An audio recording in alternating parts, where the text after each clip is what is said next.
Hello mga general, magandang araw ho sa inyong lahat. Shout out no. Mga general is ang tawag sa mga taong nakatira sa General Santos City or General Santos City. Maaari or marahil or pwedeng napakarami niyo ng mga napapanood ng mga vlogs or aerial shots, aerial vlogs or aerial video ng inyong napakagandang syudad na General Santos City. Pero hayaan niyo ho ako na idadagdag ho itong aking kuhang aerial view no gamit yung ating drone shots. So dito ho tayo sa may Awing, Balbacuahan, nagsimulang magparipad ng drone and located ho tayo dito sa may Barangay Kalumpang, General Santos City. So sana nga ho ay magustuhan ho niyo ating unang lipad no. Kumbaga parang unang palabas. Actually marami na ho akong mga napuntahang lugar at pinapasyalan dito sa Pilipinas na meron ho akong kuhang mga aerial shots. Yun nga lang ay hindi lahat ay nag-succeed no, kumbaga ang iba ay corrupted and so many reasons kung bakit. Basta ito lang no, Barangay Kalumpang is nakita ko siya na isa siya sa may pinakamalaking barangay din yata ng General Santos City. Maaring I assume na parang ito yung isa sa pinaka top producer or pinakamalaking era or revenue ng lugar ho nila. I-try ho natin i-search kung anong meron sa Barangay Kalumpang. Barangay Kalumpang History. Kalumpang was constituted as a separate barangay on March 8, 1999 by virtue of plebiscites of the residents of its mother Barangay Labangala, General Santos City. The initial personnel were of a barangay captain with 6 kagawats, a sanggunian, a secretary, a treasurer, a tax collector, and 2 clerks. The barangay hall was originally established at Ramos Building in Old Sitio Kalumpang, which is now Kalumpang Avenue, then transferred to its first multipurpose building located at its proposed public market site, which is now being used as one of the commercial building at Kalumpang Public Market. On December 1991, the said office was then transferred to its present location, occupying the first floor of the half-finished barangay hall. The barangay staffs were fully housed in the new hall after the turnover of a contractor of the barangay captain on December 20, 1993. This said location of the barangay hall of Kalumpang was granted by the late Mayor Antonio Acharon, having an estimated area of 50,000 square meters, more or less, being a public land. Other information, so they have major dialects which is Cebuano, Boholano, and Ilonggo. Meron din silang mga ethnic tribal groups which is Muslim, Blaan, and Indonesia. Interesting. Okay, climate fair. Soil, land, loam. Okay. Topography, terrain, characteristics, coastal, territorial boundary, North Barangay Labangal East, Sarangani Bay South, Barangay Tumbler West, Barangay Fatima, distance from city proper 8 km. So, bali nakikita ho natin, kaso nga lang hindi natin nakuha kung gaano nga ba kayaman ang barangay Kalumpang, kung gaano ba to katotoo sa aking kuro-kuro o sa aking parang assumption no, kung ito ba ay isa sa pinakamayamang barangay ng General Santos City. Well, ang makakasagot niyan kayong mga taga General Santos City. So, let me know in the comment box, no? Let me correct kung tama ba or mali. Okay, so proceed ho tayo.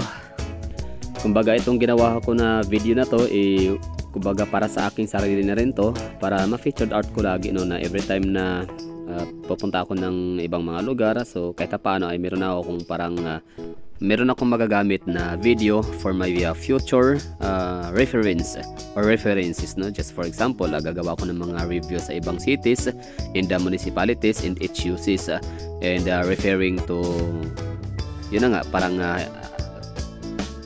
differences or comparisons no. So kahit paano meron ako mababalik ang video na kuha ko dito sa lugar ho nila. Yun nga lang ay hindi ko talaga maikot ang buong lugar kasi gusto ko pa sanang pumunta pa sa unahan na dyan, kaso nga lang airport na no, so medyo may restrictions or bawal nang makapagpalipad. I mean, hindi talaga makakalipat ang drone kapag malapit sa mga pandaigdigang paliparan.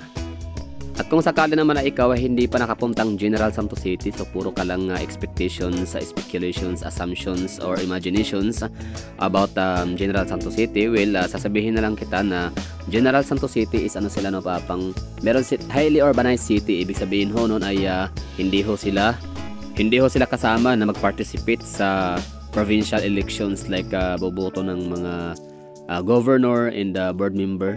Tama ba ako dun? Highly urbanized city means the city has a high level of urban development with a dense population, advanced infrastructure, and a significant economic and commercial activities. At syempre tatanong ho natin kung ano nga ba ang palatandaan or anong kailangan no, para maging highly urbanized city. So anong mga requirements, parang gano'n no? Kumbaga, how to become a highly urbanized city in the Philippines. So syempre, highly urbanized cities or HUC cities with a minimum population of at least 200,000 inhabitants, certified by the Philippine Statistics Authority, and with the latest annual income of least 50 million pesos or at least 50 billion pala, 50 million or at least $1 million based on 1991 constant prices as certified by the city. And syempre tatanong ho niya ulit no, kung ano nga ba pinagkaiba ng highly urbanized cities sa component city.